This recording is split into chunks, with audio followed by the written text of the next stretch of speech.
Sergeant Bruce reporting.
It's just about as easy to fill out a dead body report as it is a traffic ticket.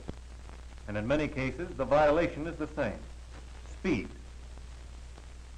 I've been checking some figures for a report, and I'd like to show you what I found. It's important to you. Look at these changes in the motor vehicle death rate of our population per 100,000 for the past 25 years.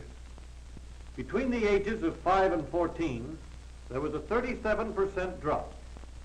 Between the ages of 25 and 44, a 25% increase. But get this, in the 15 to 24 year group, the increase was more than 85%. Those are the actual figures from the ages 15 to 24.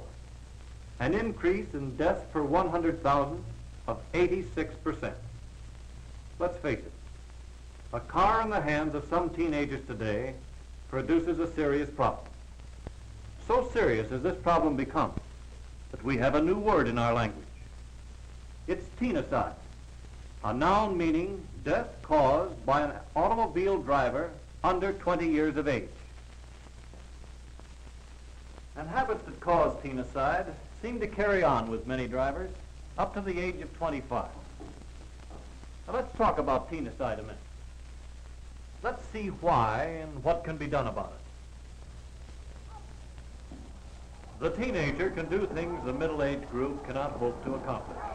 His reactions are good, his eye is sharp, and he is definitely in better physical condition than the person between 40 and 50.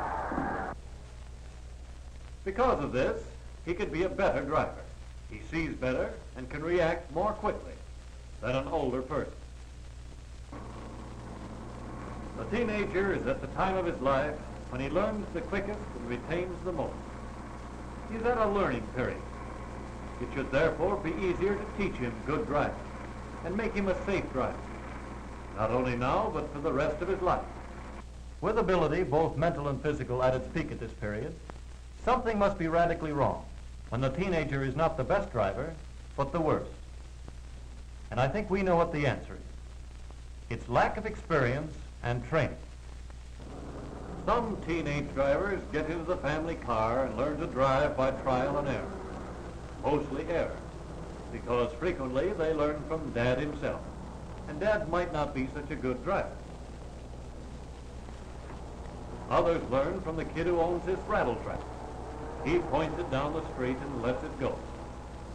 That's one way of living dangerously, except the chances are you won't live very long.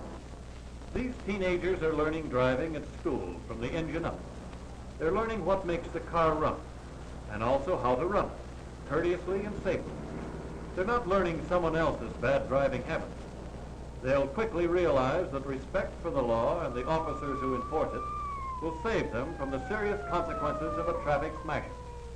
They'll learn that the traffic officer is there to protect them. If the teenager has excess spirit, this is the place to use it. Here, a crack up, even at top speed, is not too serious. But this same sort of enthusiasm has no place on a highway. no matter how clear the teenager's eyes or how quickly he reacts. The shocking statistics prove that.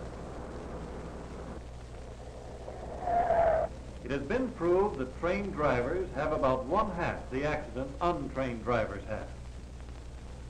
We know from statistics that with proper training, the teenagers will be among this country's better drivers. The solution of teenicide must be through proper driver education. Parents and teachers must act together.